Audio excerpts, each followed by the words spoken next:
Dun, dun, dun, dun, dun, dun, dun, dun, dun, dun. Hey everyone, D here. Welcome to our big Book of Fandalorians review of, well, Book of Boba Fett premiere episode. Joining me, of course, the one and only Rob Stone. What's up, everybody? Welcome to the beginning of something that I think for a lot of fans is a very, very special moment in time.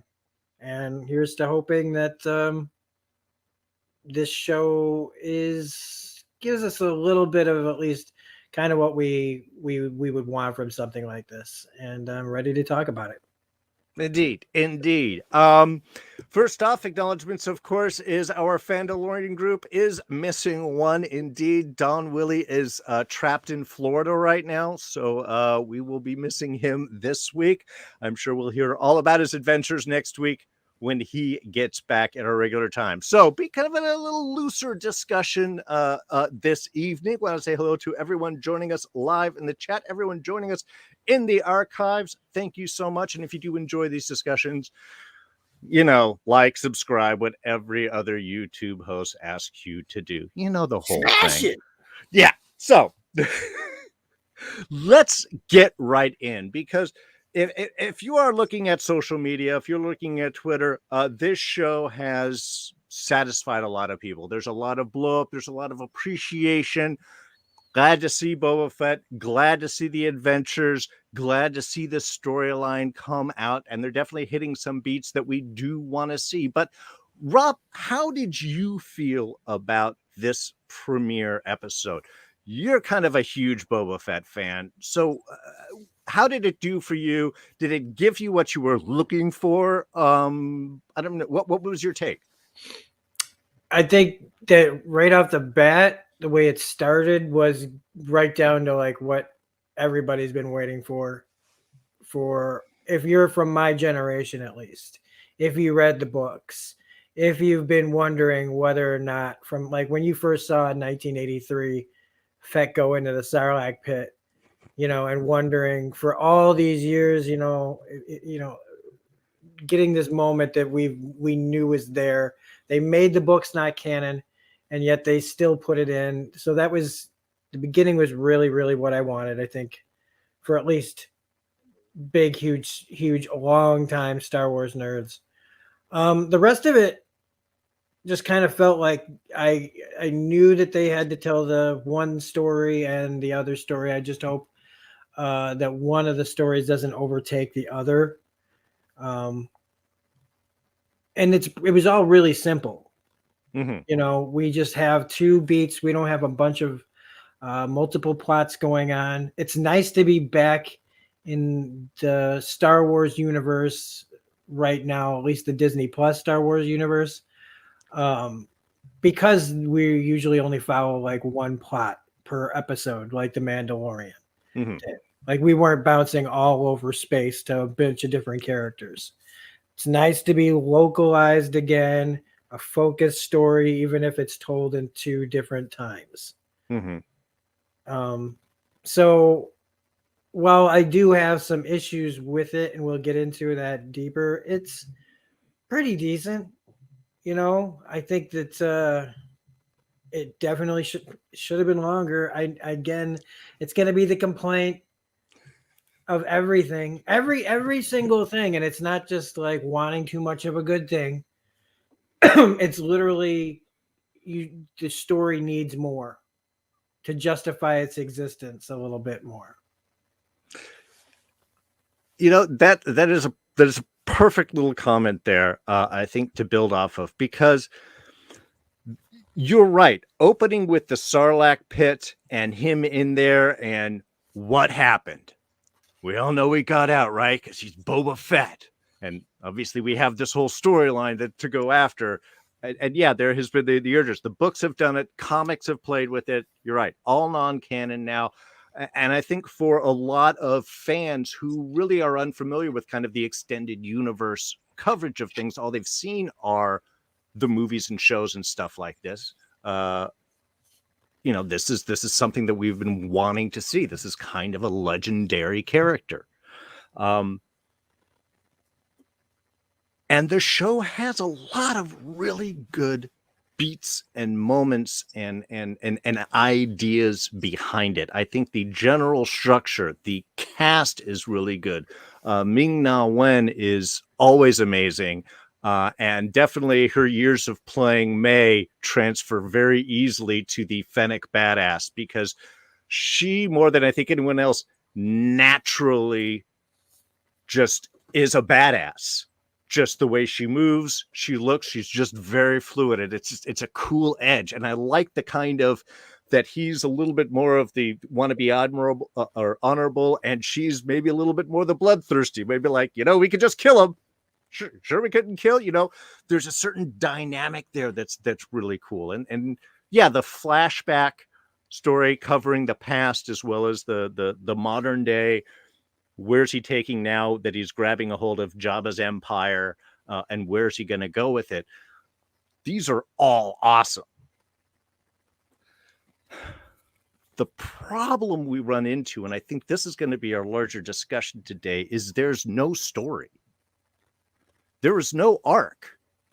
When we see Boba Fett in the past, he's a tough guy, but he's honorable. He's not going to attack a kid, but he's just, a guy struggling to get through. And when we see him nowadays, he wants to be the crime lord, but he's not that bad of a guy, and he's very honorable, and, he'll kill you if he has to, but he's just a guy trying to make it through. There's no change of character that we can see here. There's no arc. So what we end up seeing is a cool guy doing cool stuff, and he wins or he loses, he comes up on top or the bottom, but nothing is changing. I don't see any movement for this character. And now this is just the first episode, but this is also the hook that you've got to give us of what is this story about. And honestly, I don't know what this story's about. I don't know why he wants to be a crime lord. I don't know what his goal here is. I don't know why he's doing what he's doing. And I don't know what's really driving him. So, I hate attacking it on first episode. I really want this to be good. But I'm finding in the urge to give a redemption arc to our villain, you have to first show him to be villainous. And he's not. Everything is sanitized to the point where, is he slightly worse? Is he slightly better? Does he learn to work with people? Is that his arc? Or maybe it's the people around him change. I mean, I don't really know. But while there are some cool ideas, I don't understand the story that's being told outside of, again, a cool guy doing cool things. Yeah, I mean, you're not wrong. And now we're really diving in. I mean, it's the character that I think more than any other character that people would want a story about. They've tried to do the movies. They finally, settled on Disney Plus. Mandalorian worked, so hey, why not? Just stretch this out, and that way it gives us more time with the big main. Give us the Mandalorian. They got time to futz around with the things they got to work on for that. Plus, you got Tamir Morrison still, who can replay the part from Clone Wars. Yeah. It does need to justify its existence at some point, other than fan service, and otherwise, yeah, you're right. It's just a bunch of cool stuff with a cool guy.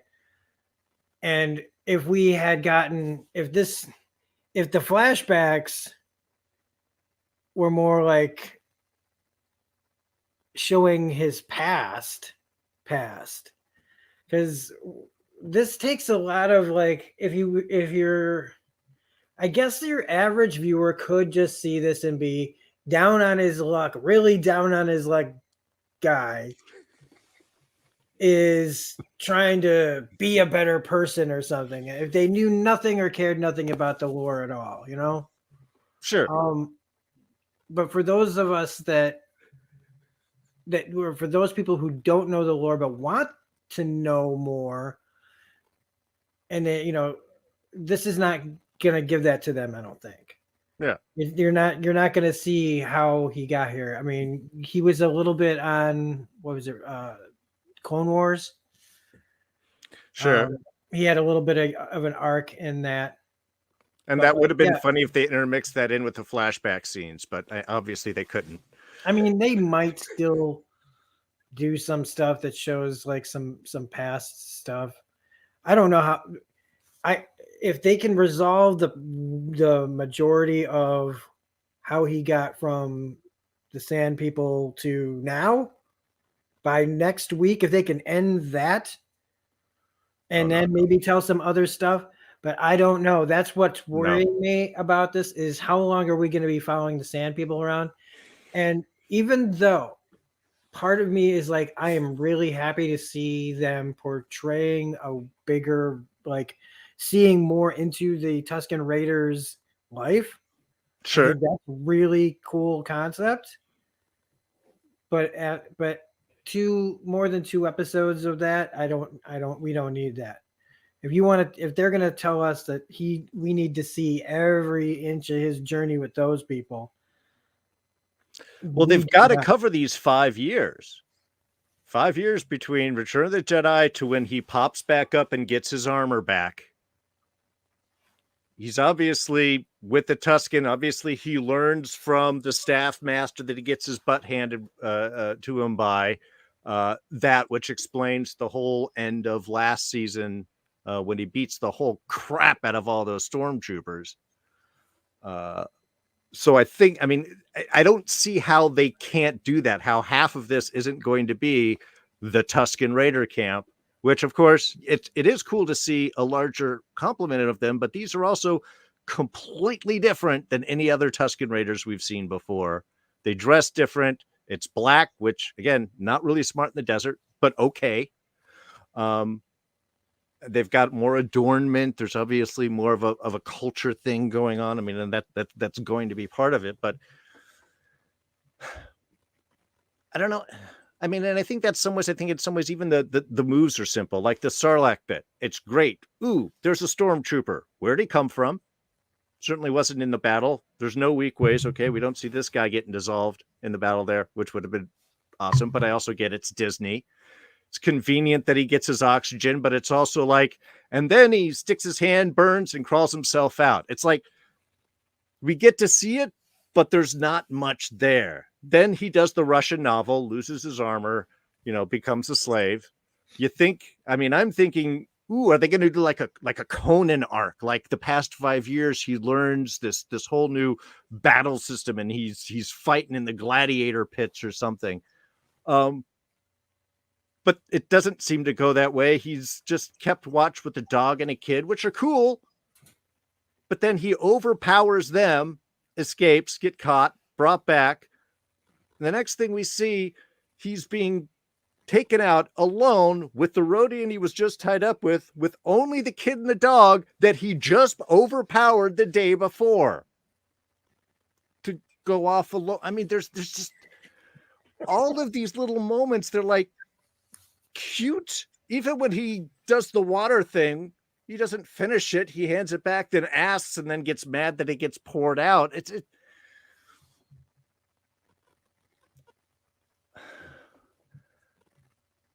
These are all, again, I don't know what they're doing. Yeah. I don't really know where we're going with this other than the threat of the mayor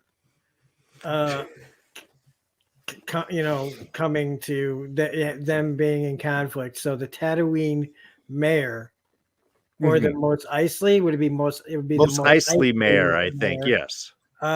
Who I swear, or no, Mos Espa. Most Espa. Most Eisley's the spaceport. Most Espa's the city. Okay. And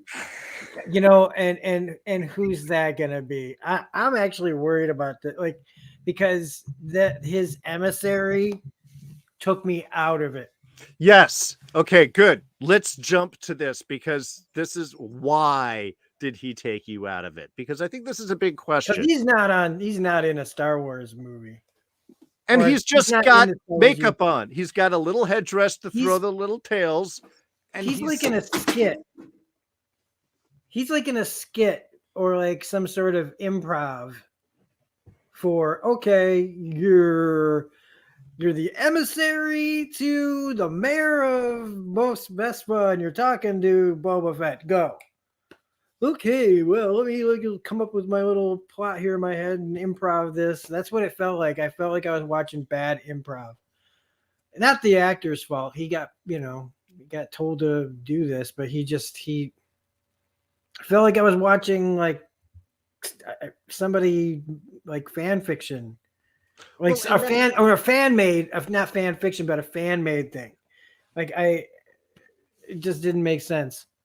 Well, and I think that goes into some of the odd quality issues that I'm having with this. Well, because the bigger quality issue we should be talking about is it time to stop with the Gamorrean guards? Because they look awful.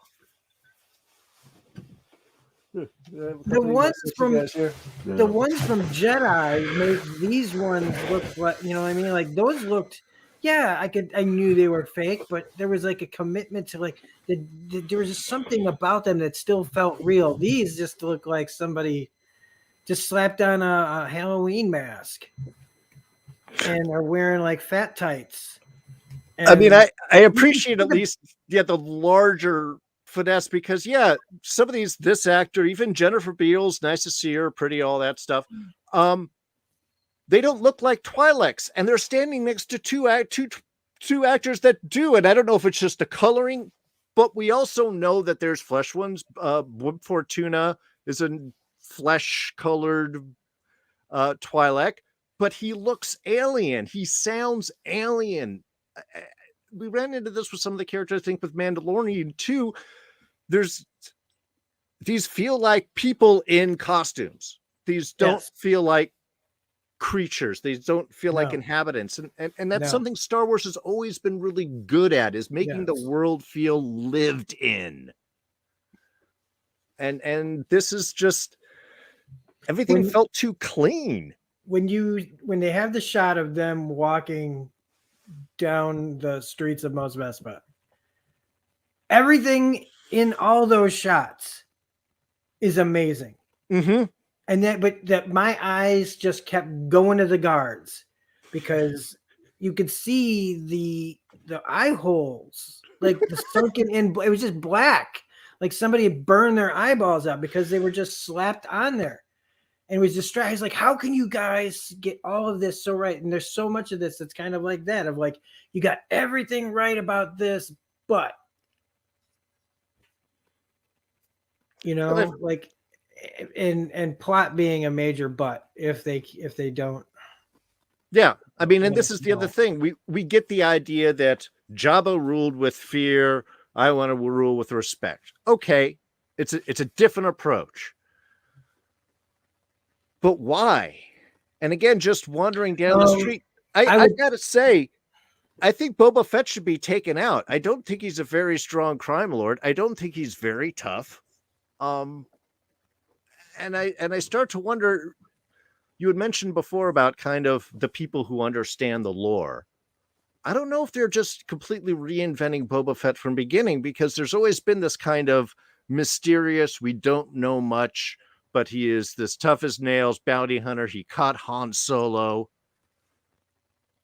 Maybe he's just not that good of a bounty hunter. Maybe he's just kind of a tough idiot guy. Maybe Darth Vader felt bad about his dad, threw him a bone, and he was lucky running into Han Solo. Used that to kind of get into Jabba's palace, and now he's trying to make his way up in the world. Maybe it's that. Maybe he's not as tough as that. He's just lucky. He's a lucky, tough guy. I think there are a lot of these characters, like, look at Han. How much of what he did was just luck? True. Um, I mean, I'm being totally facetious here, oh folks. yeah, If that didn't, no, that didn't come through. no, yeah. Um, again, yeah, what we see, and I think this is, again, if you just are dropping in on this cold, you wouldn't know like why it's in like what like where we're starting with this character. If we had started, God, like where at what point do you start this story? Well, I got to think if you're We just see following him with at like he's done all the dirty work he possibly could across the galaxy. Okay. And he finally pays the price for what most of the people who end up in this life, get. They end up in the belly of a monster or worse or whatever, There's no real good endings for characters like Boba Fett. Right. It's just go, go, go, go, go until something gets you. And then if he was having his whole like, I am learning a lesson here was his recovery, that would be a cool story. You're right. Yeah. Because he's he's paying the price for being next to horrifying people. And he, when you wake up in the stomach of a monster, you're going to try to ask yourself how you got here. Right? Your life was fine until you decided to go after Han Solo. And there's the whole new in the comic books, the War of the Bounty Hunters, that deals with how all that came about. It's now canon of how Han, Boba had Han, lost Han, how he gets him back. All sorts of crazy stuff going on in that. Sure. And then, you get involved with Jabba and then the Jedi and all this stuff and the Empire, and boom, get mixed up in all that stuff, and you end up in the stomach of a monster. And it's like, yeah, this is the lowest a character like this can go other than death. And so I understand that they're trusting. I think they'll say, if the wording would be, we trust our audience to know that why this is important to this character, because, and they'll throw out all those kind of lines of, that Star Wars fans just know everything about this character more than we do and things like that, And but if you're telling me that the majority of the story is going to just be that, showing how he hung out with the Tusken Raiders for 5 years, learning, doing dances with wolves. Again, this old tired cliche mixed with, I got to get in the back of the tank every time I get slapped. Boba Fett story where the biggest threat is a mayor that should be played by Ted Danson or somebody. Like it should just be like, hi, and just give him like two little, like, my favorite Martian, like, little stubs, and just be like, huh, just all cool Ted Danson. Oh God! Because now I kind of want to see that. Oh, I mean, yeah, I was trying to think of who would be the mayor of this town. I think Ted Danson, circa like The Good Place. Think of the guy from The Good Place. That would be, welcome to Mos Vespa. Actually, well, I was going to say, I want to get back because I do want to talk about that fight in the street, because that's another one of the issues that, look, are we Agents of S.H.I.E.L.D. fans here? Yes, we are. Why? Because it's an awesome show that's well done. But for years, we've also seen Ming-Na Wen just kick glorious ass in some of the best fights. Was it the season 2 one versus Agent 13 with the big slam on the just some amazing stuff. And I get that she's a little older now, and I get that she tore her ACL last season 5 of Agents of S.H.I.E.L.D., which is why she was all injured and during that. So she may not be everything she used to be, but she fights so much better than what we saw here, which just was horribly edited. I don't get the shields. He has a jetpack. And he's going to fire a missile at point blank range at a shield. That's why I'm saying, is Boba Fett that bright? They're not making him so. It's horrible. And then the parkour. If you're going to have a parkour chase, you have to show the parkour. That's the exciting part. This was edited to crap. And then the Ming-Na thrown off a roof and then magically appears elsewhere. I like she killed the guy. But I do question Boba Fett saying, alive, after he just missiled one of the other guys. He could say, like, I need one of them alive, and that would be a little... But that whole, it felt very WB. A lot of this felt very high-end, like WB. I'm wondering how much that has to do with the fact that Robert Rodriguez directed this. Now, yeah, I will argue that El Mariachi, Desperado, sure, Dusk Till Dawn, legendary, are awesome films. And Sin City, you can throw Sin City in there too, and Planet Terror. But like when you look at the stuff that I can see how he got the job, he's right? been doing Spy Kids for years, and Lava Girl and Shark Boy, and so he's been working with the kind of technology that lends itself to what they're doing now at Disney for like the Mandalorian and shows like this. But also in kind of the stunt work. Mm-hmm. And it felt a little bit like, because a lot of his stuff is very just over the top stunty. Sure. Like you can you don't take the fight seriously because it feels like you're watching a stunt show. Right. You have fun watching a stunt show, but you don't take a stunt show seriously. Sure. So that's when you look like that. I'm like, this is silly. Yeah, that's what it is. Slow. Oh, God. Oh, my God. And what's with the 90s electricity effects? 90s television electricity effects. Okay, go watch old Highlander episodes. Okay, you'll know what I'm talking about. Also, I got to take a moment. Mercenary X84, the Rich Room joining us live in the chat. They're doing some great back and forth. They definitely want to see Ted Danson as a villain in the Star Wars universe now. Mercenary X84 mentions that Boba talks about the jetpack thing in his review. So other people at least are talking about that, which is good. But yeah, the slowness and blockiness of the fight,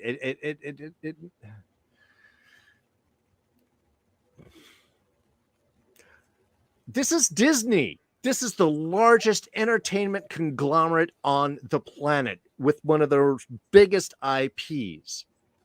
This should look like Game of Thrones. Okay, this is one of their premier shows. Top line AAA. This is what brings people to our channel shows. This looks like an expensive CW project. Everything's too clean. Nothing looks lived in. Everything's look blocked, semi-fake. And it shouldn't. I mean, there's a lot of very cool stuff in here. There's a lot of great ideas. You have Ming-Na Wen kicking butt. And everything else looks like... Ha! Ha! Ha! I really don't want to be here complaining. I really don't. No, look, a lot of shows shouldn't say a lot. There are plenty, though, of shows that don't have a very good pilot. Let's call this a pilot. Even though this is a limited series, right? Who knows? We'll call it a limited series for now. You come out, there have been plenty of shows that didn't have a strong first episode, though, that had a really good second episode. But that's all I can really give it before it's real concern. Yeah, you have to hit episode 2 has to be freaking amazing. it has to tell us exactly where we're going and what to expect in some fashion as far as a plot, an arc, a a situation of drama, like some reason, that some kind of stakes. A why? But if Why you are don't, you doing this? but if you don't get at least that and give us something pretty amazing, that's not just a reason to keep us on desert planets for the rest of our freaking lives. We're I never mean, getting off I actually Tatooine. feel bad. I feel bad for the people involved in every Star Wars movie that goes like, "Who you want to be part of Star Wars?" Yeah, but then have to weigh the realization that you're probably going to be working with a lot of sand for a really long time, and is it worth it? Is it worth it to be in a Star Wars movie? And most people probably would say I'd do it, but I bet you all those same people would still say that sucked. But I can say that I did it. I jumped out of a plane once. It was not the greatest thing but I mean, I'm glad I did it. Sure. But it probably wasn't the best idea. Same as, filming out in the desert, so I don't know. Now that we've talked about this, I'm almost starting to go, do I even like this? And that's not your fault. That's not your fault. It's just like sometimes like you really need, like when it's just two of us, right? Where we can really just kind of bounce a lot of stuff back and forth and really have a good, no offense to anybody else that's on the show. This is just a special thing here where we can really kind of nail some things down. And it's like, God, yeah, no plot, slow action. Like, it doesn't look great all the time, even though, I mean, that stuff can be forgiven if it wasn't for the fact that like the stuff that doesn't work is so glaringly bad. Well, like, yeah, it takes you out of it, whether it's a bad mask or a character that doesn't work or a bunch of people that don't look like they are even in the same universe as the rest of the characters. Did and this is written by Favreau, so like I said, and I don't have that high expectations, to be honest with you. Again, like I've said about other things, I'm not owed this, right. Nobody has to make this, so I can just go into this going, yeah, I really do like Boba Fett. Am I going to be crushed if it doesn't give me, everything I want? No, because honestly, I don't really know what I want with this character. You know what I mean? Like, for so long, he's just been dead in our minds. You know what I mean? Like, yeah, he's out there, like saying that you think your dog that got sent up to the farm is fine. Sure. It's like, yeah, I believe. I'll hold on to that feeling unless I look a little too close and accept the fact that the dog's dead, same as Boba Fett. But they squandered they had some good faith going after The Force Awakens. Then we know what happened. We don't need to talk. Like, it's almost like talking about that is like talking about Inhumans. Sure. And then they get a good faith back with The Mandalorian. You get 2 really quality seasons of that, and then it almost feels like this is that opportunity where that could feel squandered. Where you'll start to have people question the quality of future projects. So I just have to believe that Favreau knows what he's doing, and that whatever we got with this was just them telling this is all the story we wanted to tell in this episode. Maybe next week it'll be 35 minutes instead of 30. You'll get a mid-credit scene. Mention every single country that had subtitles and everything else. Like, and we need that to go on time. For like, there are cartoons. There are like Bugs Bunny cartoons, I think, that you could watch in their entirety during the credits of one of these shows. You know what I mean? Oh, yeah. You could watch a Roadrunner and Coyote cartoon. As soon as it's over, click on one, watch that, and see the credits still going after. Like that. This is.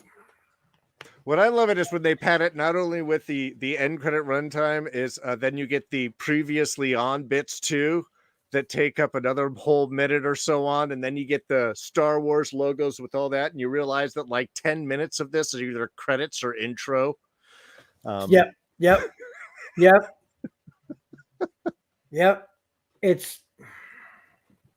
I mean, okay. In the end, how much do we pay for Disney Plus a month? Like what, $6.99? Oh, and I'm gonna keep paying him, and I'm gonna keep watching. I mean, as much as what if they were charging like what they could, right? Like, because you go to the store, right? You go to the store to buy a Blu-ray of Shang-Chi, or it's like 25. Like here in Illinois, a Blu-ray of that would be like $25. Sure. And like a 4K would be about $29-$30. If they were charging those kind of prices, which they'd be like, you know what, we're Disney, screw you guys, we know you'll pay us, and they decide to say $30 a month, and then they throw in some little thing so that getting it for a year would be like 1 month cheaper, maybe, or half a month cheaper. Sure. And they'd know we'd pay it. So right now, I guess we should just be lucky that we're only paying $7 a month for some really good stuff and some really kind of mediocre stuff. I hate it when couldn't they have gotten like the mediocrity out of the way, like learned everything that they were going to learn before they got to like the really good stuff that people have been waiting a really long time for? Make a bunch of more of like, some freaking Zach and Cody or some iCarly crap or whatever it is. Make a bunch of like the kids stuff shows, and then they can figure out how to, make some balance your budgetary feeds here. Make a bunch of money off of the teenagers there, so that their budgets for really important shows will have more money to be worked. I don't know. I'm trying to get. I guess I'm just trying to not talk about how much this might not be that good of an episode. So our mercenary mentioned in there that Anakin was right. He hates sand, and I'm waiting honestly for a Boba Fett sand reference too. I hate sand; it gets everywhere. Rich Room thinking that we need to have the next show take place on Endor. We can have Ewok bounty hunters, which would be like evil hobbits. That would be awesome. Or like I want to see like at some point, like how we always end up in like an arena. Sure. Oh yeah. I want to see a fight between a Jawa and an Ewok. Oh yeah, poor Boba Fett gets KO'd by a Jawa. That's gotta be embarrassing. I mean, okay, you just pulled yourself out of Sarlacc's stomach, but So what did you think of the not quite Harry Harryhausen monster in the desert? Oh, what, the Kraken Jr.? Yeah, I thought that the finding of it was really cool. I thought that this is another new character, like another new monster for the universe that I've never seen before in my life. At least I don't remember seeing one before. No. But it looked like somebody was trying to do Harryhausen, like some sort of nod to him, because either that or it just didn't look that great. I hope it was an intentional nod, because otherwise you basically took Goro and stuck like one of the heads from some monster from Buffy the Vampire Slayer. Yeah, no, the face was, oh man, seriously. It did. It looked like the freaking Kraken from 81's Clash of the Titans, but I don't know. And we also have the standard, okay, and what, the chain, which I will now use to choke out I think it's the tropes that it's heavily relying on. It's not, there's no story, it's tropes. There's no arc, it's scenes. And yeah, I'm glad he earned a drink at the end after all that. He got the kid, I don't know, says he did it or the guy did it, or I don't know what the little kid. Everybody seemed very happy with the kid, and nobody seemed to really be paying attention to the guy that actually killed the creature. So I don't know what story the kid sand person was telling there. And like why are they so excited? I want to know why they're so excited to have a decapitated head brought back to their camp. That's like, to me, that's like when your dog kills a bird and he brings it to you. Like, here you go. Like, okay, what do I do with this? Was that maybe the whole point of it was, okay, you take the prisoners out, see if they waken the beast, and if they kill them, yay, and if not, then you just run away, and okay, that's how we sacrificed the Harryhausen beast, Kraken Jr. I wouldn't be surprised if that was accurate. That would be like, yeah, like somebody trying to justify, like, okay, well, what's the backstory on this thing? God, I hope not. Because that means that they put a lot of effort into that and not into other things that mattered more. Like if this monster in the desert, if they spent time on a backstory for that thing and couldn't figure out better guard masks, then priorities, people. Well, we are also apparently going to have to deal with some of the raiders in the desert, because we did get the shot of the farm, the moisture farm, that was being very poorly acted, robbed. The fake kick to the farmer on the ground was like, I know you take. I know that you probably take the some of that bad stunt work like pretty seriously too, man. Like, I do, but even this, I mean, literally, this is like high school shit. This is like high school play acted. We're stealing the scene. Just don't do it. If you're not going to do it right, don't do it. It's the expectation. We had no expectation for this story. You could do anything. Tell any story you want. Obviously, we have to see the Sarlacc bit. But you could tell any story that you want. If you can't do it well, don't do it. You could have better just dialogue between, if we had gotten Boba Fett and Shannon Fan doing a walk and talk on why Boba is there, what that he wants. Is there a problem with the way the underworld is working that he wants to fix? Are too many innocent people getting killed and he wants to clean that up? Is there so much better than a lot of the unnecessary little actions or bits, or we've got to have them in danger, so for some unknown reason the Gamorrean guards got to just disappear for like 3 minutes until they can heroically reappear. They left the brothel behind them, they do a shot and they're suddenly nowhere to be found, the attack happens, and then they run in. That's just for dangers. There's no logic to it. Yeah, there was no logic in how she was able to jump off the building and then just surprise. I mean, Reappear I in knew front. exactly how it was gonna, that was what was gonna happen. I mean, we've talked about the whole animated or live action animation before. Sure. This is not that. No, yeah. That's silly, but makes sense. Yeah, this is. Yeah, it hasn't. There's a failure of internal logic within the scenes themselves of why things are happening. Again, and it's like, just simply justify your existence. Don't just be nostalgia for nostalgic's sake. And I mean, the thing is like, the only result that they want is money.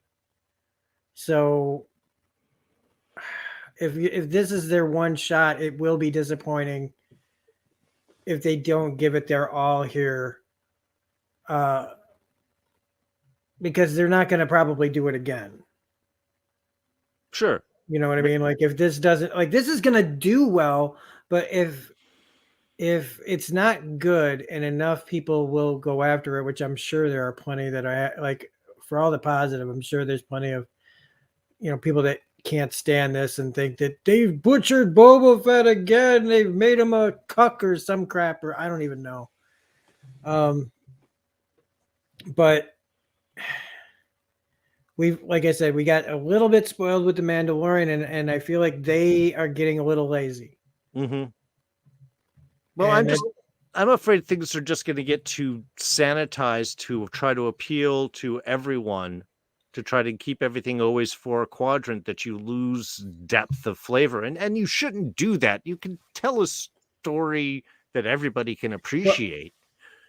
I feel like, and I don't want to try to segue to, past this really, but looking at Mercenaries asking, about Cobb Vanth being on the show, I feel like this is a chance to talk about some of the good things. Yeah, please.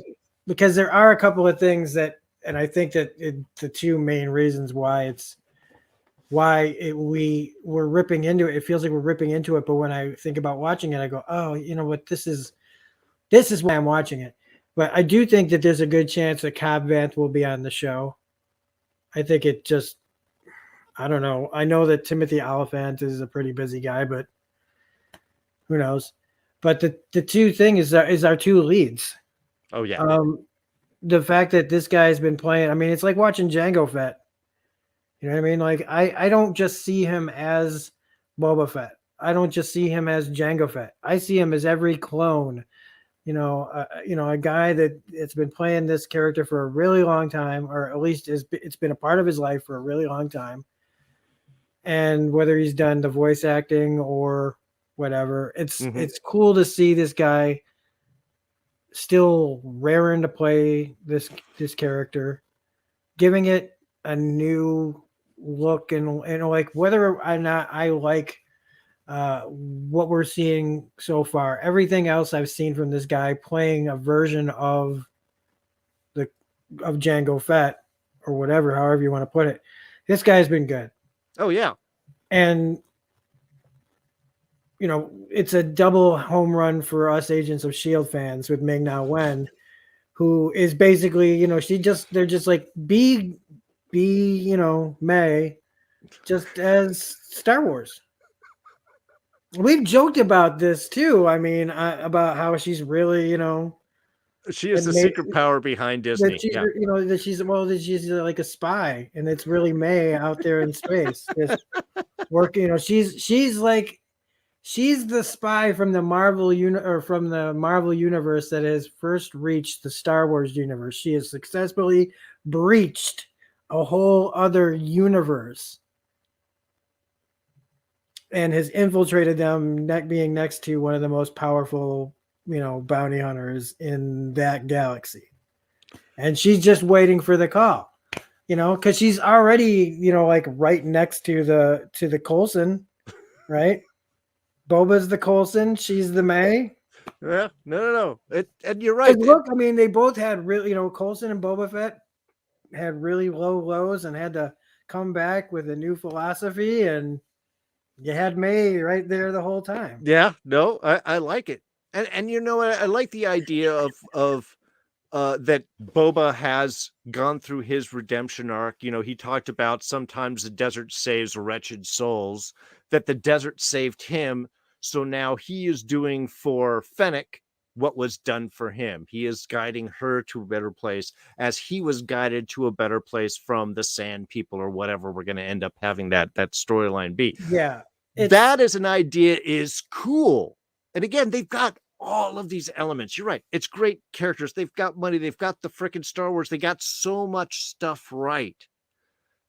And you're right. The only reason I'm digging into this in any way is because the stumbles seem unnecessary. It's like, yeah, you could do a little bit better and be great. You guys know what you're doing. We know you know what you're doing. So when you act like you don't, we can tell. Yeah.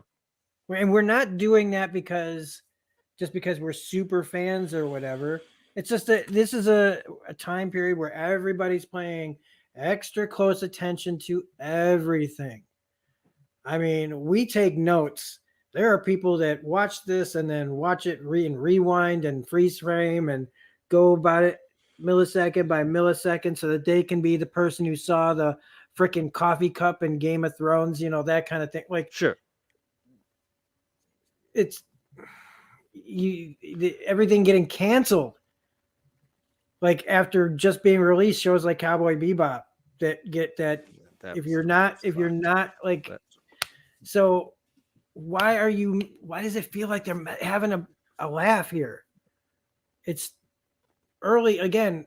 If they can bring it if they can wow me in 2, great. But by 3, if we're talking the same tune, boy, is this going to be a long.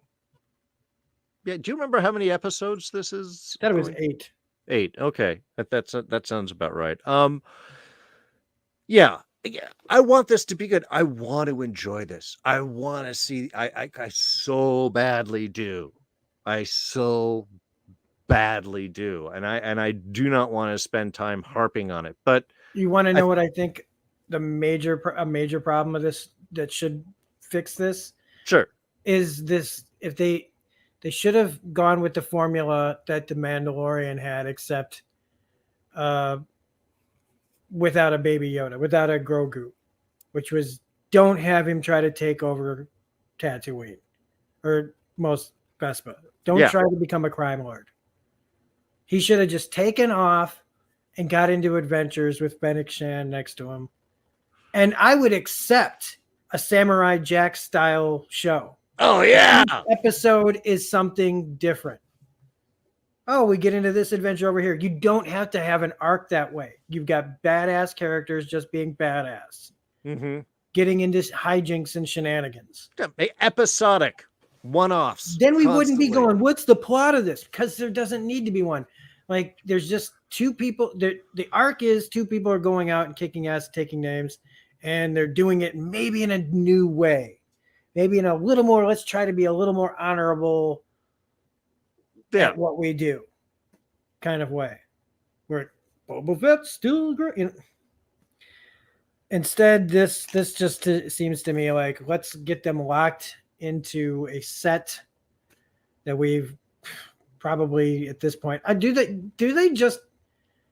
even really take down the sets wherever they film this stuff? Or because I think they should just buy the land. Well, yeah, I mean that's it. You can they can make a desert Tatooine town and just reshoot that. I mean, I know they do a lot of stuff on the CG background thing, which doesn't give them a lot of opportunities, and it's cool stuff. I mean, sometimes it looks obvious, the whole middle of the desert fight with the staff guy, obviously all done on a sound stage. And unfortunately, some of the stuff does start to look very sound stagey the way that it's framed. I think they need to kind of mix that up. And if they're going to be living in Tatooine, if every show is going to Tatooine, build a town. Just even a corner of Mos Espa, Mos Eisley, make it look dirty and nasty. So when they run through, it doesn't look like it was just all hosed down recently. Plus, if you have it out in the middle of a desert, it's not like you have, what's it going to look like? Less deserty? You know what I mean? Like, if you actually have it out there where it's going to be a desert 24/7, 365, it's not like all you could say is, let's clean up the sand a little bit, like so we can get that, you know what I mean? Otherwise, it would look fine. Yeah. But this is probably one of the most, and this isn't bragging for us, this has got to be one of the most unique takes on this episode that's out there. Because, and honest, I saw nobody, and 1 or 2 little people going, what? But most of the stuff that reviews and things that I've seen, just tweets, Instagrams, all of that stuff, all been like, oh my God, this is amazing. I'm so glad. Oh, the reaction was awesome. This was that. Thing looks so Star Wars. And I'm like, am I watching a different reality than everyone else? Like Rich Room says here, this is a good episode show, but could have been vastly improved. I feel like I find myself saying that with many big budget Disney Plus shows. Kinda, yeah. And okay, we're spoiled seeing Star Wars all the time and Marvel stuff and superheroes and things, but you're putting the shows out. We'll watch them because you're one of like 3 entertainment companies in the world and you own everything. but you gotta just make us like excited about it more than just because it's got that guy from that movie. Yeah, because I mean, this is like I kind of said at the beginning, this is a big deal for a lot of people. But like Boba Fett is that thing that kept me like I just got me really intrigued at a young age with characters that you didn't have to know anything about. You know what I mean? Like you could invent a backstory for this person and they could be as cool as you wanted them to be. Oh yeah. And finally seeing this, like them acknowledging that he didn't die and all the things that like us real big Boba Fett nerds like, just to see it just kind of be fine. It's fine. I was entertained. I was happy to be watching it. But the reviewer inside me was just having to do all this in my head where ticking off all these check marks that weren't good check marks, And look, if it entertains, then it's getting its job. It's doing its job. Yeah. Again, it's like just is that just the bar, or do you want to entertain and actually have people go, wow, do you want to be that water cooler more than just, hey, did you see him escape the Sarlacc? But man, he was in there and there was all these other like bodies and stuff around. I mean, I know it's Disney and there's stuff that you can't do, but this is an epic thing, and you want to see an epic, journey. You want to see that, he just gets out and then life beats the crap out of him. Something more than just, okay, got a breath. I mean, why didn't more people shoot their way out or something at that point? I mean, yeah, there should have been a pile of bodies in that thing. Honestly, they should have all been like kind of like stacked like cordwood on top of each other. Like, hey, don't grab me there. Yeah, like that's my gun. Give me, like everybody just trying to like move around would be hilarious. But that's even too far. Actually, if you guys want to watch the robot chicken of Boba Fett in the Sarlacc pit, that's always what I imagine it being. It's a good. You guys can go and check that out on. But I do like Mercenary and Rich both say that they want to see the Samurai Jack Boba Fett.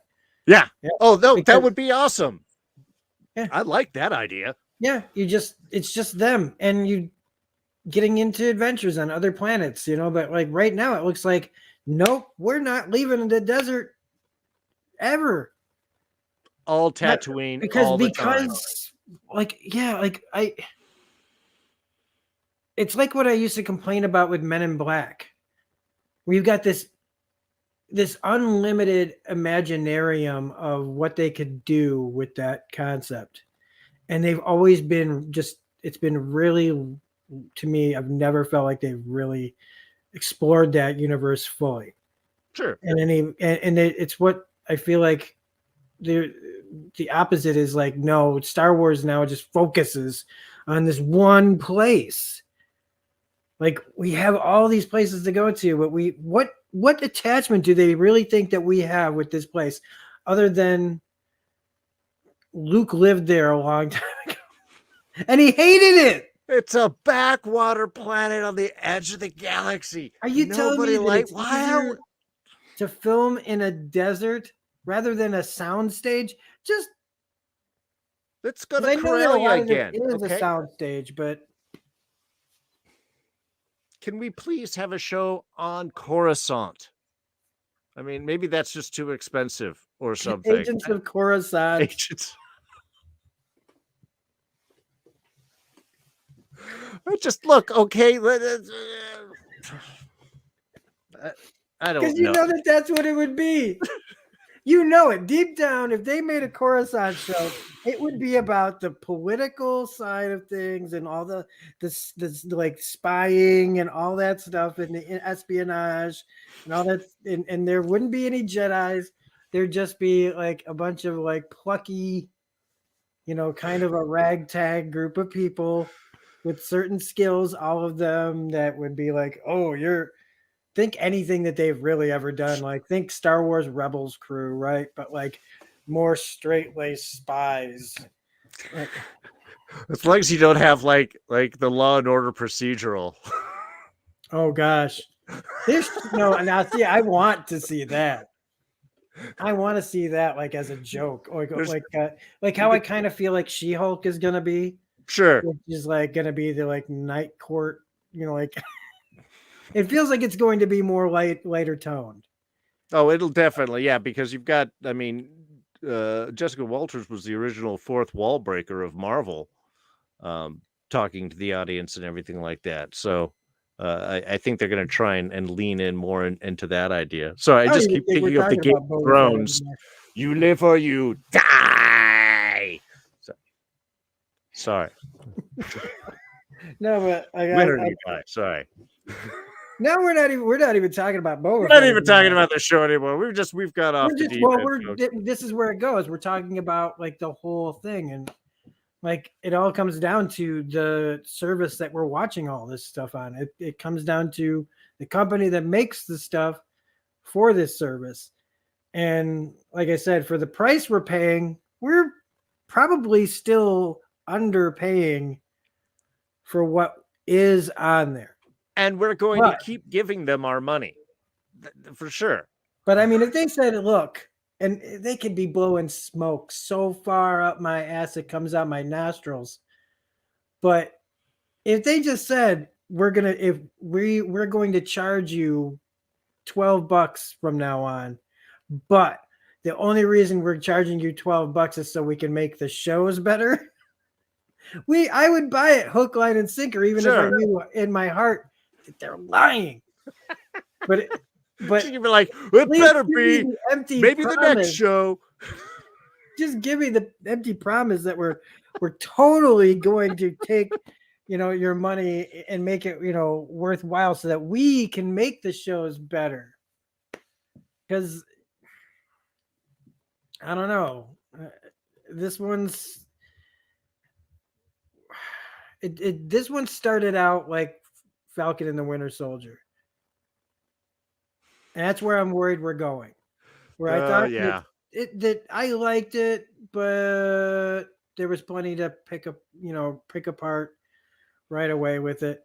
Well, even with that, justify why its existence. But it did have a plot. Sure. It did have a plot. It also had a lot of moving parts. But I feel like this is going to be the Falcon and the Winter Soldier. I hope that I'm wrong about that. I don't look forward to this. Yeah, because I wish we were spending this entire time just gushing over all of it. Please. But after a year of waiting, but literally, I didn't have any expectations, but now it's like my lowered expectations were too low. And I think I enjoyed it more than I normally would, maybe say a year ago. Well, look, it's been a hard year for all of us, and sometimes we're just happy to get some little taste of something. And again, we've got a nice Boba Fett show. We had a cool, although maybe a little brief Sarlacc bit. We're seeing a journey. You're right. It's the pilot, effectively. It's the first episode. They're doing some establishing stuff. I'm looking forward to next week, and I want to be wowed. I want to come back here next week and go, man, that was awesome. Or even, hey, I get where we're going now. I get sort of the arc. I get the kind of direction. I would be happy with that. I just want to know why I'm watching this show. Yep. I just want to know, why is this person doing something? Mandalorian set up a great quiet bounty hunter, takes a risky job in order to get something that's important to his people, finds out it's a baby Yoda. Dun dun! I mean, that's a powerful opening first episode. It tells you what's going on, establishes motivations, and gives you the conflict that we're dealing with. This obviously has a little bit more weight, a little bit more moving parts. It's trying to juggle. But by the end of the first episode, we should be getting more than a refreshing drink of water. Did you practice that one? I didn't. I didn't. That was good. That was good. That was really good. Well, as long as we don't see Amy Sedaris in this. Oh God, no! Please, I will eat something unpleasant. Yeah, yeah. I can just see it now. Fuck. You can see it now. Yeah, you said it. You cursed us now. That's the next place he's stopping. Is the spaceport. Yep. How you doing? You look like the other guy. Do you have a baby too? No. Stop. Thank you, Rich, very much. Appreciate that. All right. Well, I think this is a good enough place to sort of wrap things up. So we should be back as the trio next week. We are all looking forward for return. It's going to be an awesome episode, folks. I'm going to tell it right here. All of our complaints are going to be aside. It's going to be amazing. We're going to be looking forward to the next big talk, and we're going to have so much to dive into, and that's going to be next Thursday, 6 p.m. as we'll be coming through all these episodes. Rob, any final thoughts? And then let people know what you're doing, where they can find you. Man, I ain't doing nothing. There's been some problems, so I don't know when my next video will be. It was supposed to be for the Expanse, but I don't know. Things have been kind of rough, but there's this. So like Don says now, most of the time, you can find me here. Final thoughts, though. Yeah, I mean You can whiff it a little bit on the pilot, but you have to come back strong with the second episode. And while, yeah, it gave everybody the Sarlacc moment that they've been waiting for, but that's the first minute and a half. You have to have a lot more than that, other than, yeah, cool guy, I mean, we didn't talk about how he's in a bacta tank all the time. I thought that was cool, but like, I mean, you know what I mean? Like, that's pretty dope to have, like, you just every day just get into that thing and feel better. Cleaning him up, man. He's looking good. But you have to nail it on the second one. You have to like drop everybody's jaws. It has to be. And for me anyway, to turn it around. For people that love it already, good. I'm so glad for you. God, that sounded so sarcastic. No, but seriously. Good for you. But no, I mean, I hope that there are people that just love this show and they're not looking at it like we are, like what you like how you like it. But yeah, I need a little bit more. Low expectations, but my expectations weren't met. And they were already low. Pretty much non-existent. So you start out strong and then it just kind of is. And it just left me wanting. And everything that you said, everything you brought up is 100% right.